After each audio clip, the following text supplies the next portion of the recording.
Tennessee picks up another commitment from Harvard. And I want to get your thoughts on Chris Ledlum. You were really big on Jordan Gainey.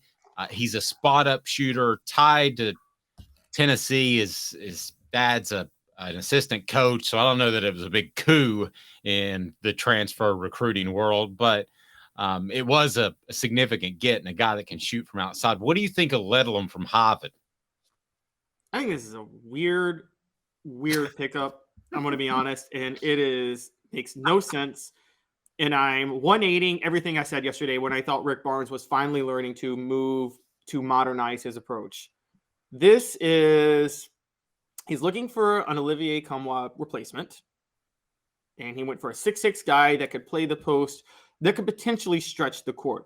Tennessee needs more shooters. Yes, he is averaging around between 8.5 and 9.5 rebounds the past 2 years. That's in the Ivy League, guys. A 6'6", 225-pound guy is not going to average between 8.5 and 9.5 rebounds in the SEC. So let's look at his scoring real quick. Okay, averaging 18.8 points a game.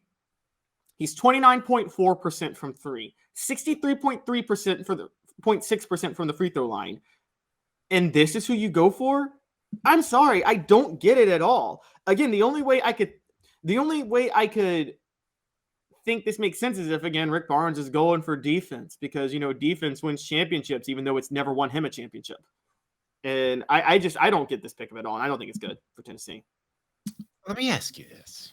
At what point are we a little unsure about how good these guys are because they're coming from places like Harvard? And then if you want to say McAllen Castles came from like a UC Irvine, at what point do you have the same thing in recruiting or in transfer portal that you've had in recruiting for years? Like you would say the guy who played at Powell High School, where I went to school, dominated everybody, and that's awesome, and he's a 5-star. But the guy that dominated in Atlanta, that's a 5-star, usually is better. Why? Because he faced better competition. At what point do we say that it's tough to judge some of these guys because of the competition they're playing? It really is going to come down to evaluation, just like recruiting at the end of the day. Yeah, it is. Let me give you an example. Alabama didn't go crazy in the transfer portal. They saw one guy they needed in Jahmyr Gibbs, and they went and got him, and the talent evaluation was spot on.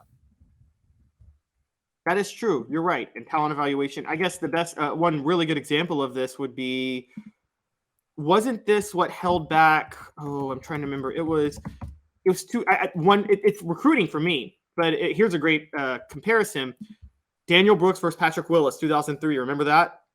I remember that. Yes, I remember that. Rest in peace. Like Daniel Brooks, like he got his. It's tragic what happened, but wasn't there concern that because Patrick Willis played in a smaller town outside of Jackson, that he didn't have the same level of competition, and that's why he was so much more lowly rated than Daniel Brooks? I will be honest with you, the Patrick Willis thing is one of the 2 or 3 things that you could ask me about when I covered Tennessee full-time, 60 hours a week, that I cannot answer the question of that. I just know that John Chavis didn't like him. Oh, okay. I don't know why. I mean, the guy's a borderline Hall of Famer in the NFL, but let's get back to basketball for a moment. Yeah, 4 downs. Yes, go ahead. Oh, yeah, I was going to say, if you were going to ask at what point, what I would say is that in basketball, there's one area where you can evaluate and you don't need the level of competition, and that's spot-up shooters. What's their three-point percentage? What's their free throw percentage? I mean, that's not that hard. You know what I mean? It's if you're looking for a spot-up shooter, it doesn't matter who's guarding you. It doesn't really change.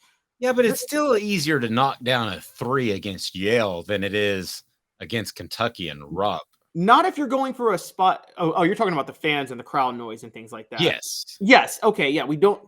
Yes, that is true. But that's one layer of it.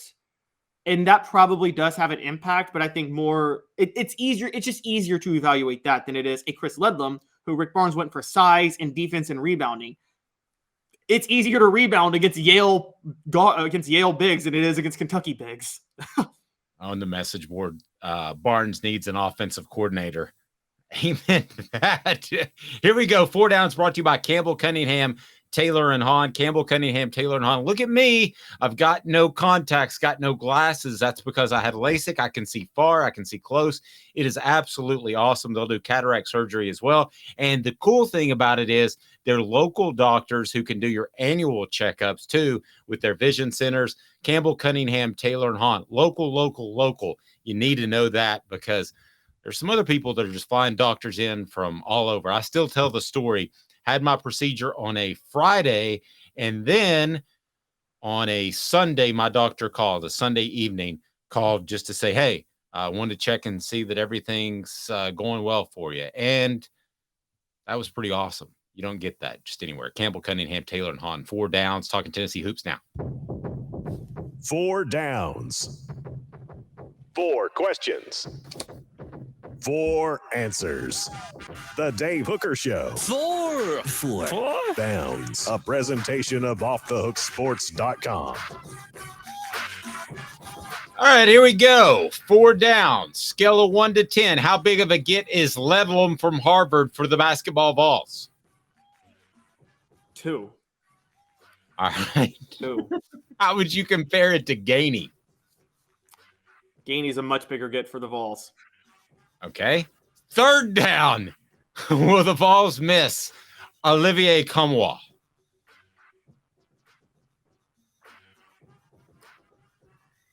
He might cost them a game or 2, but not significantly. No, I don't think they will.